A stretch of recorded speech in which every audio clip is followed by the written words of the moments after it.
Bumuo na ang Commission on Elections ng komite laban sa vote buying para sa paparating na barangay at sangguniang kabataan elections sa Oktubre. Nagbabala rin ang COMELEC na hindi lamang ang mga kandidato ang posibleng managot sakaling mahuling sangkot sa premature campaigning. Saksi, si Tina Panganiban Perez. Tuloy ang investigasyon sa pagpatay sa isang barangay chairwoman at kanyang live-in partner na pinagbabaril sa kanilang bahay sa Santa Margarita, Samar. Tatakbo muli sa eleksyon ng kapitana pero wala pang tiyak na motibo ang mga otoridad. Habang sa bayan ng Leyte sa Leyte, isang kagawad na tatakbong barangay chairman ang kritikal matapos barilin.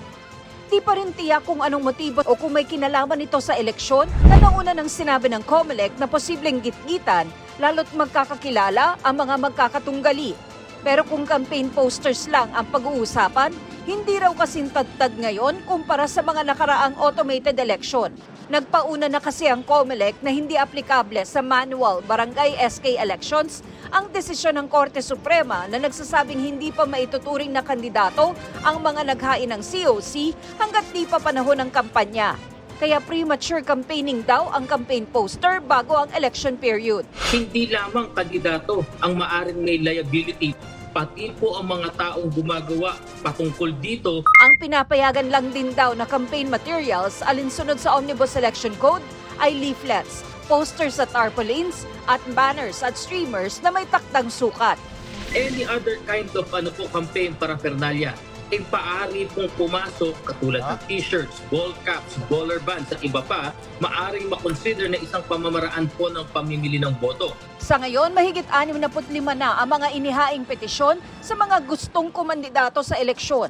Sa SK naman, bawal ang political dynasty kaya pwedeng madiskwalipika ang may kamag-anak hanggang sa second degree by affinity o consanguinity ng sinumang elected official kahit sa barangay. Bawal din ang overspending. Pero sabi naman ng isang dating COMELEC commissioner, baka naman matapakan ng COMELEC ang ilang karapatan. Ang natatamaan niyan yung tinatawag nating freedom of expression. Ang exception, kung meron kang justification sa pagbabawal.